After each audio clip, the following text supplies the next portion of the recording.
নমস্কাৰ সকলোকে পুনৰবাৰ স্বাগতম জনাইছোঁ মোৰ চেনেলৰ অন্য এটি নতুন ভিডিঅ'লৈ। আশা কৰোঁ সকলোৱে ভালেই আছে আৰু ময়ো ভালেই আছোঁ। আজি মই পৰ্ক মাংস ৰান্ধিব লৈছোঁ। ভাবিলোঁ মোৰ ৰেচিপিটো আপোনালোকৰ লগত শ্বেয়াৰ কৰোঁ। আহক তেতিয়াহ'লে মই ৰান্ধি থাকিম, আপোনালোকে চাই থাকিব। প্ৰথমে মই কেৰাহী এখনতে তেলখিনি দি নিমখ হালধি বা পিঁয়াজ নিদিয়াকৈ মাংসখিনি প্ৰথমতে ৰান্ধি লৈছোঁ। এনেকৈ নিমখ হালধি মই নিদিওঁ প্ৰথমবাৰ, নেক্সটবাৰ যেতিয়া মই ভাজিম তেতিয়া মই নিমখ হালধি দিম। এতিয়া পানী দি মেলি শুকাবলৈ দিছোঁ মাংসৰ পানীখিনি। পানী দিয়া বাৰু মই আপোনালোকক দেখুৱাই নাথাকিলোঁ। এনেকৈ মই পানীখিনি শুকাবলৈ দিছোঁ।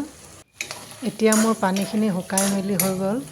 ইয়াতে মাংসৰ পৰা তেলখিনি যেতিয়া ওলাই গ'ল, মই মাংসখিনি কেৰাহীখনৰ পৰা উলিয়াই লৈছোঁ।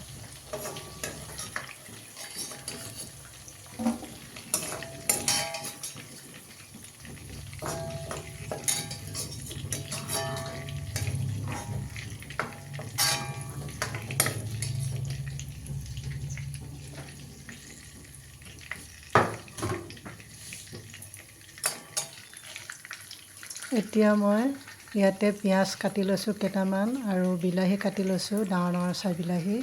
তাৰপাছতে আদা, ৰচুন আৰু কেঁচা জলকীয়া ডাঙৰ ডাঙৰকৈ অলপ থেতিলাই লৈছোঁ।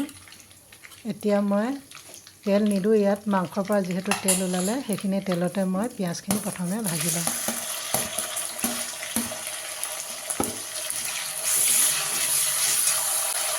পিঁয়াজখিনি মই অলপ সময় এনেকৈ তেলতে অলপ সিজিবলৈ দিছোঁ। তাৰপিছতহে মই হালধি নিমখ ইয়াত দি দিওঁ।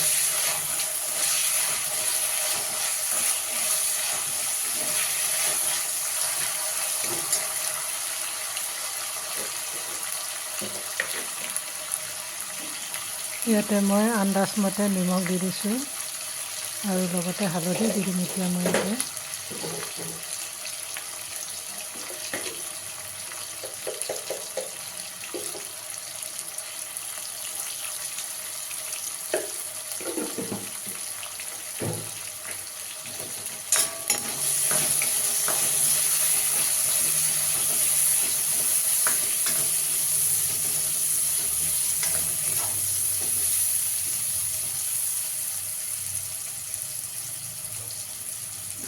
এনেকৈ হালধি নিমখ দিয়াৰ পিছতে মই পিঁয়াজখিনি অকণমান সিজিবলৈ দিম।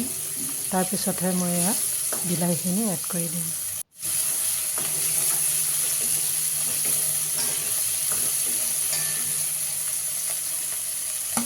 এতিয়া মোৰ পিঁয়াজখিনি হৈ গ'ল।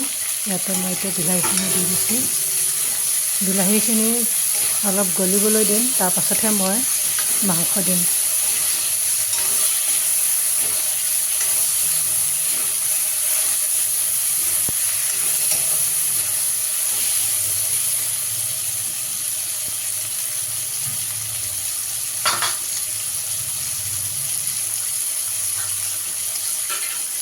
এতিয়া মই বিলাহীখিনি সিজিবৰ কাৰণে অলপ ঢাকি ৰাখিছোঁ অলপ সময়ৰ কাৰণে।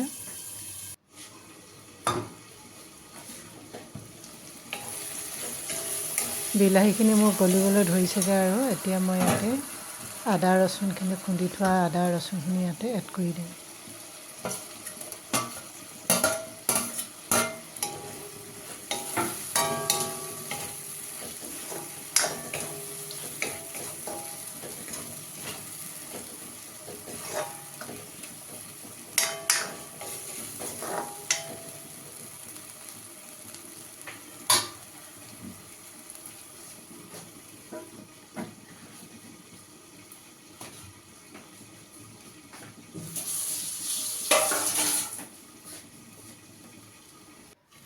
আনফালে মই নিৰামিষ চব্জি এখনো বনাই আছোঁ, সেইখনো এবাৰ চেক কৰি লৈছোঁ।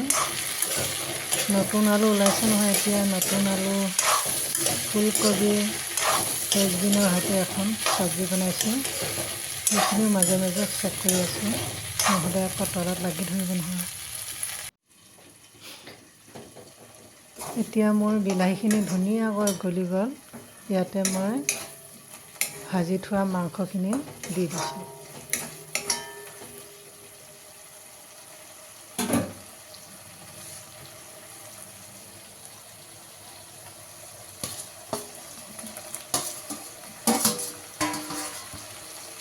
মাংসখিনি যিহেতু মই পানী দি মেলি সম্পূৰ্ণ সিজাই লৈছোঁ, সেয়েহে মই বিলাহীত দিয়াৰ পিছত বহুত দেৰি নেৰাখিলেও হৈ যাব। সিজিয়ে আছে মাংস।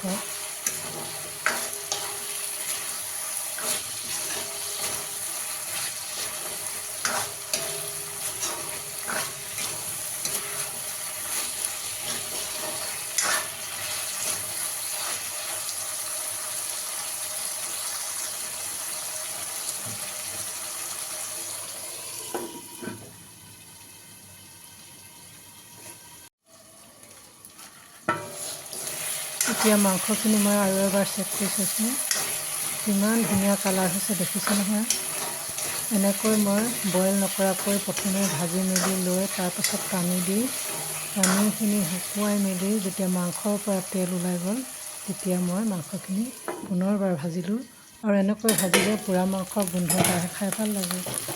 আনফালে মোৰ নিৰামিষ চব্জিখিনিও হৈ গৈছে।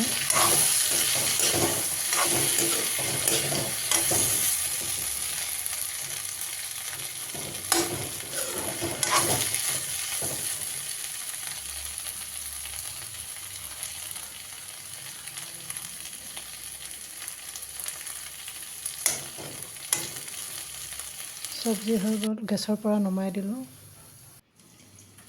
এতিয়া মই মাংসখিনি আৰু এবাৰ চেক কৰিছোঁ।